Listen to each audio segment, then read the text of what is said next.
We are so grateful that so many people have come out here today to Bill Zahmer's Flying Bridge for the book launch of my new book, Out of the Woods, 365 Ways to Not Be a Dung Beetle.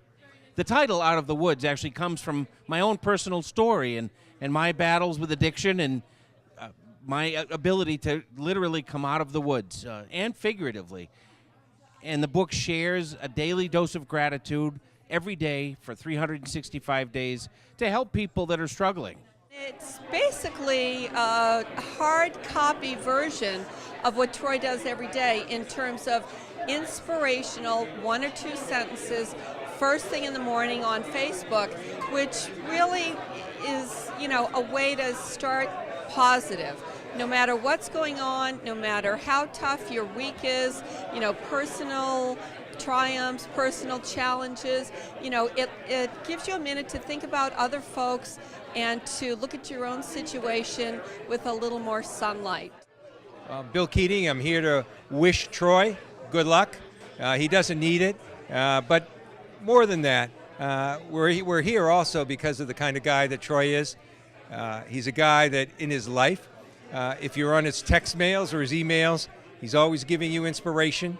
And so it's no surprise that he's writing a book that provides inspiration.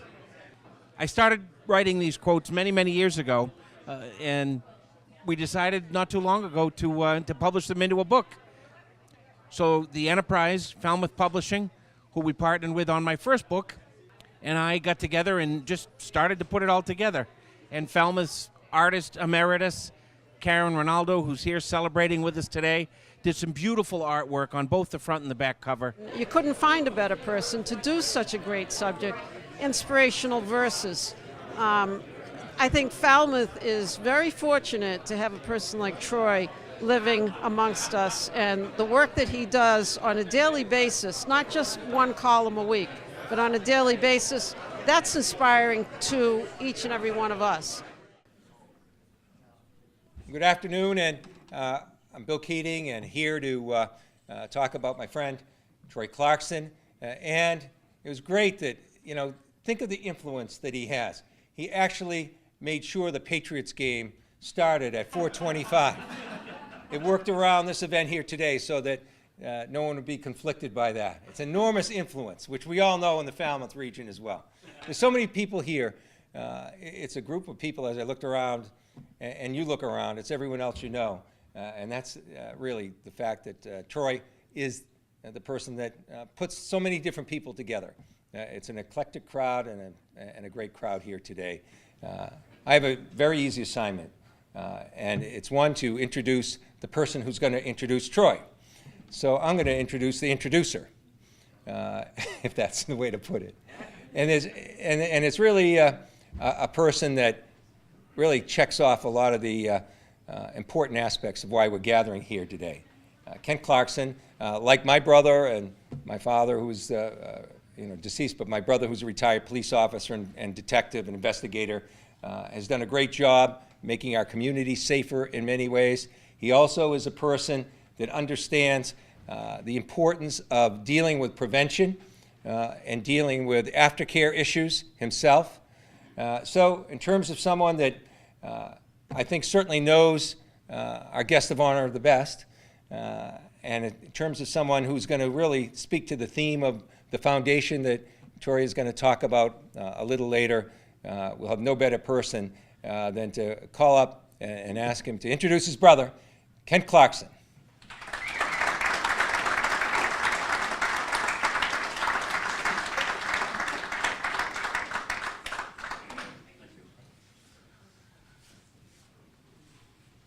Thank you, sir. An honor being introduced by you, for sure. So I'm going to introduce a fellow that, as a child, was a royal pain in the ass. He was spastic, obnoxious, but he was my little brother. Through life, he's meandered through life, and he certainly had his peaks and valleys. Now he's certainly soaring along the peaks. He's, a mentor. He's a manager, but most importantly, he's a great human being, a great family man, and my favorite brother. So he's the speaker, not me. I like to be in the background like I was watching, so I'll put him up here where he's very uncomfortable to introduce and talk about what we're doing here today. My brother, my best friend, Troy Clarkson.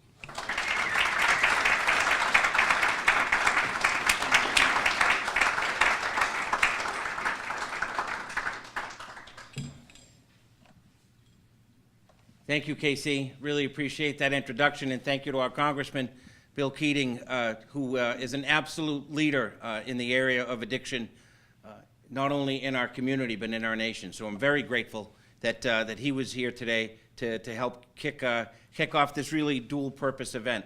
I am so grateful that all of you, friends and family, well, and that's it, because even though some people here in this room are colleagues, they're friends as well. And so it's really important that you're here to me today to help celebrate this amazing event. I would like to introduce a few other folks, members of our community, leaders in our community that have joined us here today, and offer special thanks to them. The chairman of our Board of Selectmen, Sue Moran, is here.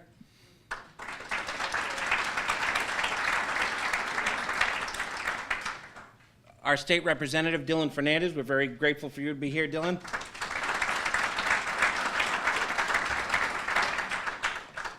A gentleman who may come up later in my remarks, our town clerk, Michael Palmer.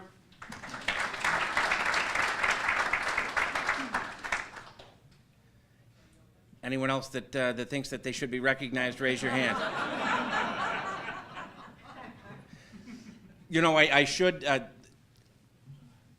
This gentleman actually eschews politics and public recognition, but I wouldn't be here today as a writer if I didn't receive a phone call 10 years ago.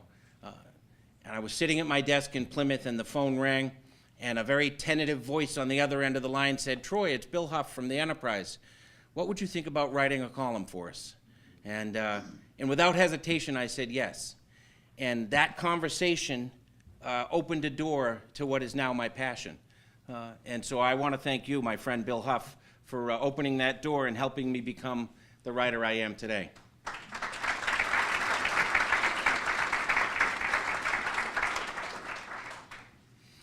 And also, in terms of being here and being able to be here today, I would not be able to be here today without my parents, Phil and Donna Stone. So thank you to both of you.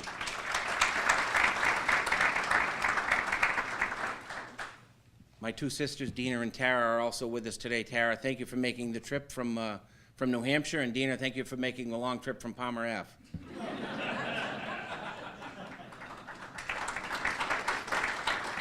So I could probably go and then recognize every person in the room because you were all very special to me, but I know you want to get to the cheese and the crackers and the Patriots, and so I'll end the recognitions there, but truly thank you all.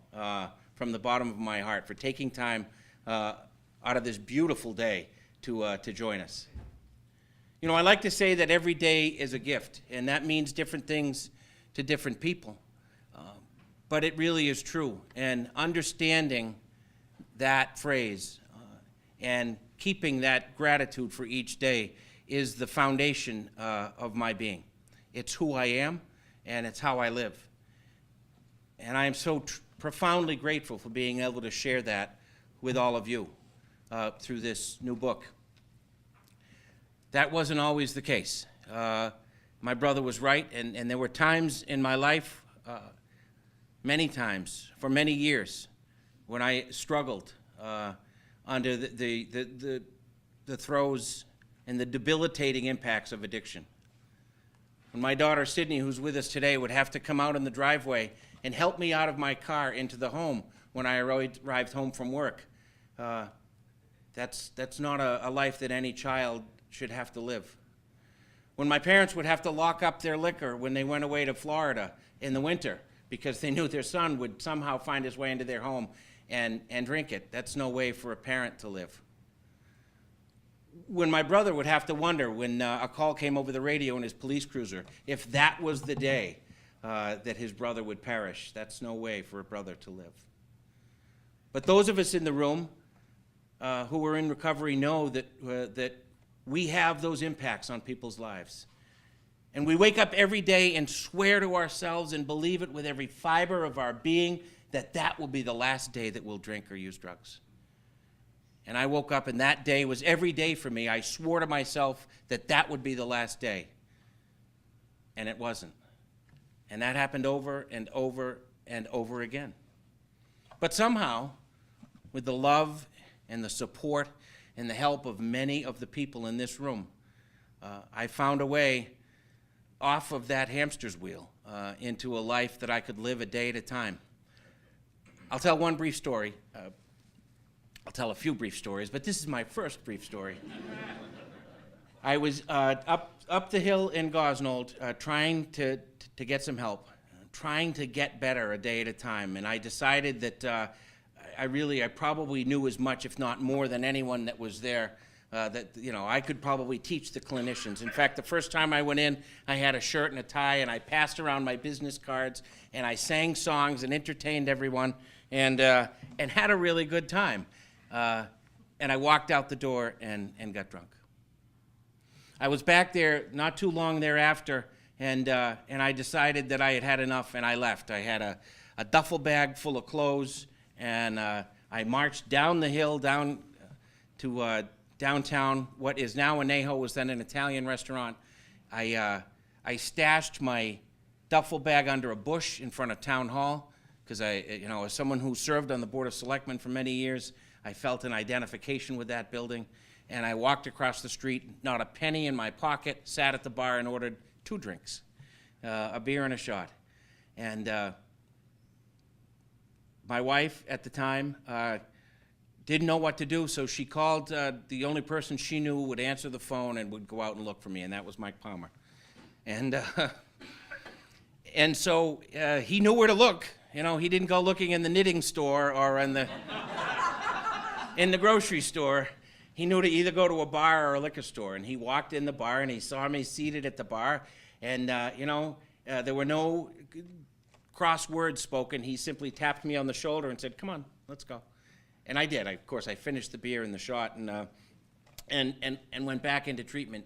But that's the story of so many of us here today, that it took the love and support and unwavering commitment of family and friends to help us get to where we needed to be, and then the unwavering commitment and help of a new group of friends to help us stay there a day at a time. And that's my story. And so not long thereafter,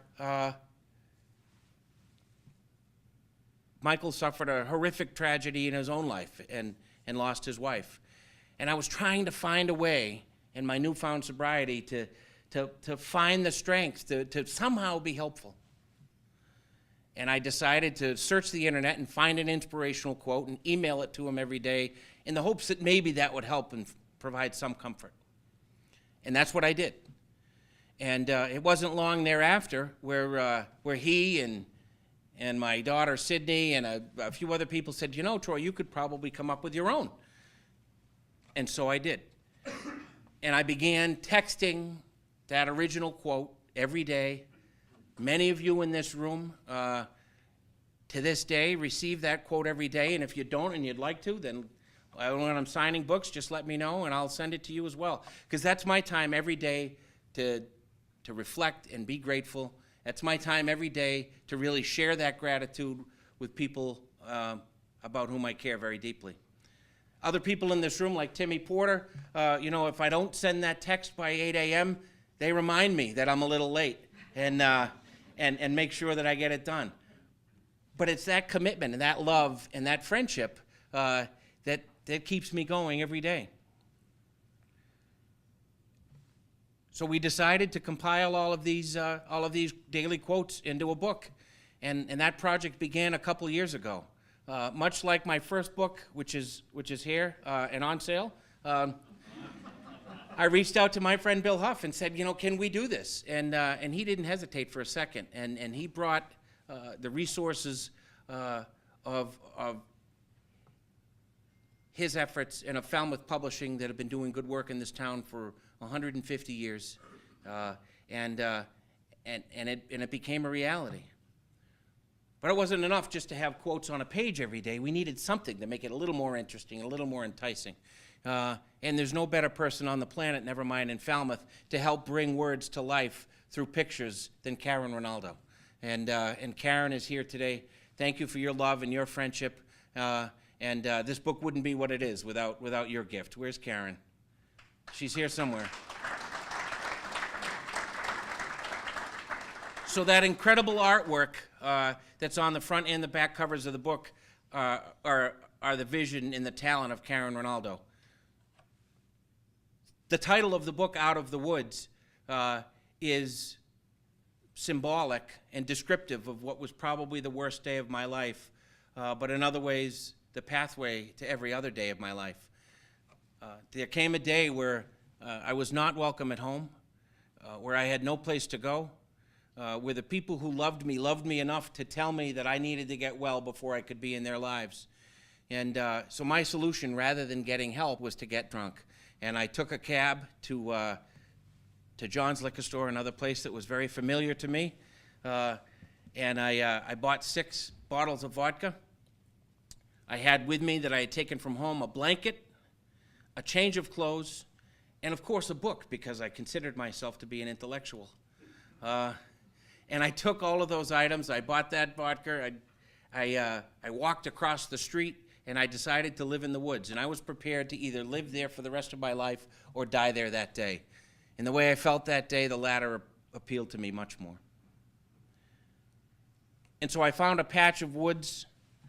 Being the genius that I was, of course, it was a patch of woods right behind the police station.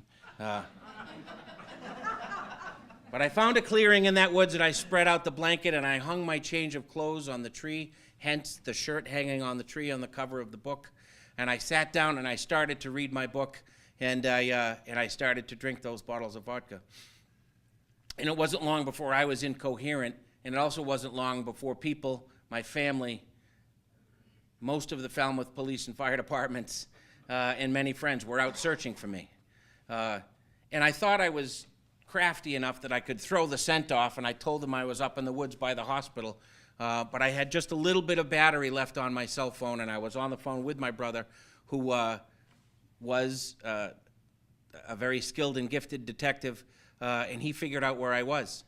And it was my brother who found me and pulled me out of the woods that day. And I'd like to tell you that day, I've been sober since, but that's not true. But it was a day that caught my attention, and it was a few months thereafter where I was able to begin to live this life day at a time, this life of gratitude. And so that's the reason for the title of this book. And you know, some of us in this room have the gift of sobriety. Others of us in this room, maybe your day in the woods was not addiction. Maybe it was a lack of self-confidence. Maybe it was an abusive relationship. Maybe it was mental illness. Maybe it was just feeling you're just not good enough to go on another step. Well, this book and this guy are here to tell each and every one of you that you are good enough. You're good enough to march on every day and survive and thrive. And in some small way, I hope the quotes and the words in this book help you do that. And that's why we did it, and that's why we published it. And that's why I will continue to send out those quotes every day. Because I want to share the gift that I've been given. The subtitle of the book, 365 Ways to Not Be a Dung Beetle, is intentional to try to inject a little humor into all of our lives and help remind us. For those of you that haven't done the research and Googled it, which I suspected by this point is most of you, a dung beetle is an insect that exists for the sole purpose of carrying around and pushing around the crap of others. Raise your hand if you know somebody like that in your life. And those of you that aren't raising your hand aren't being truthful. And so the book is also designed to remind us that those people in our lives don't have to define our lives and don't have to define our days. And so it's my hope in some small way that the daily quotes in this book will help people remind them of their gratitude and bring them a smile and give them a little hope on their darkest days, because none of us has to be a dung beetle.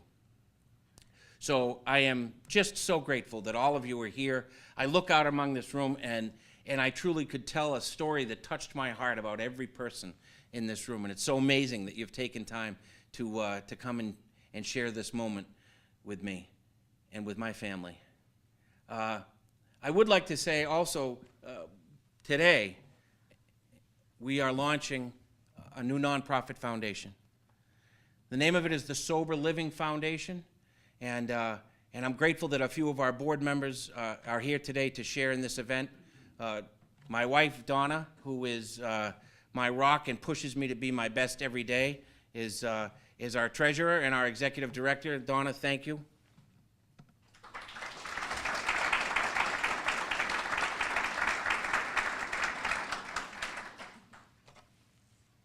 And on my wall in my office is a framed copy. Well, it's not a copy. It's my framed degree from Boston College. And on that framed degree is a little yellow sticky.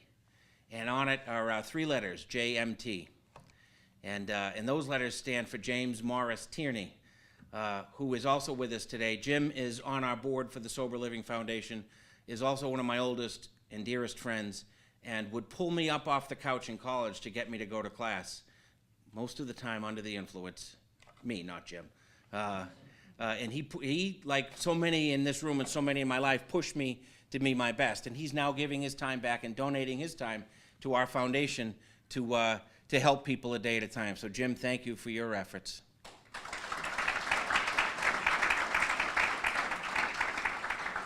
When we formed this foundation a year ago, we didn't want to just form a nonprofit for the sake of forming a nonprofit. We wanted to find a way and find a reason to make a difference. And so one of our other board members, Brian McLaughlin, who couldn't be with us today, but is a very important part of our board, we sat at our inaugural board meeting at our house, and he said, what if I write a check today to the foundation? What are you going to do with it? And I said, well, we'll help people get into treatment. And he said, well, that's great. And then you'll be out of money as soon as you got the donation, because treatment's very expensive. What are you going to do with it? And he challenged us to really figure out what our mission should be.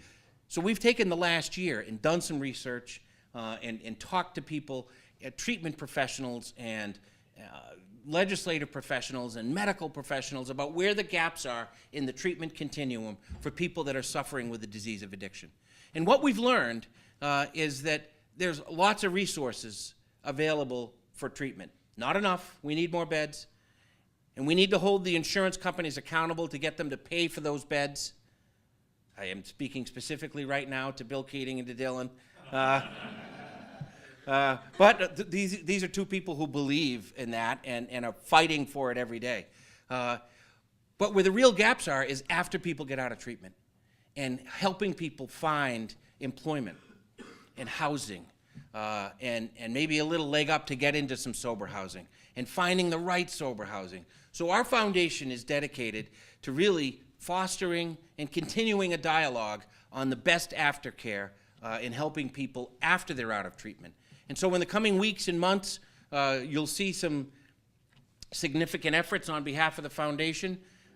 We are putting together a symposium sometime next year where we hope to bring together treatment professionals and medical professionals and people in government and people in recovery to have a dialogue about what the best pathway to efficient and effective aftercare is. In that light, I'd like to very sincerely thank a new friend, but already a cherished friend, Mylene Krasnowski from the Caron Treatment Centers, who's come all the way from Pennsylvania to help launch the foundation and to help support our efforts and the work that we're trying to do. So Mylene, thank you for being here.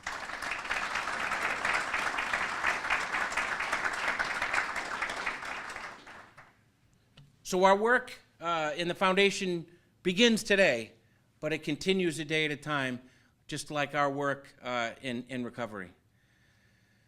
And my work will continue as a sober man, as a grateful man, and sharing that gratitude with all of you on a daily basis, and texting those quotes and posting them on Facebook, and and sharing stories in this book. I am truly, truly pleased and grateful. I know I keep using that word, but you know, that's just, it's the foundation of who I am today. So I want you to enjoy yourselves. There's plenty to eat here. For some of us, there's a cash bar. And I'll be signing books and just visiting with everyone. And until the last book is signed, I'll gladly be here. As we move forward, you can stay in tune with what's going on with the foundation. We have some cards. We have a website that's up and running. And I hope you all have a wonderful day, and just keep gratitude in your heart. And thank you very much.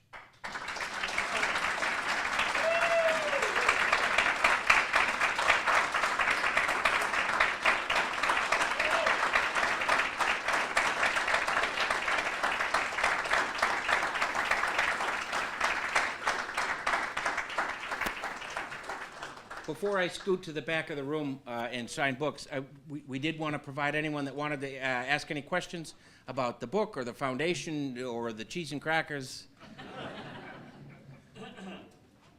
Anyone? No questions? All right. We'll see you at the back of the room. Thanks, everyone.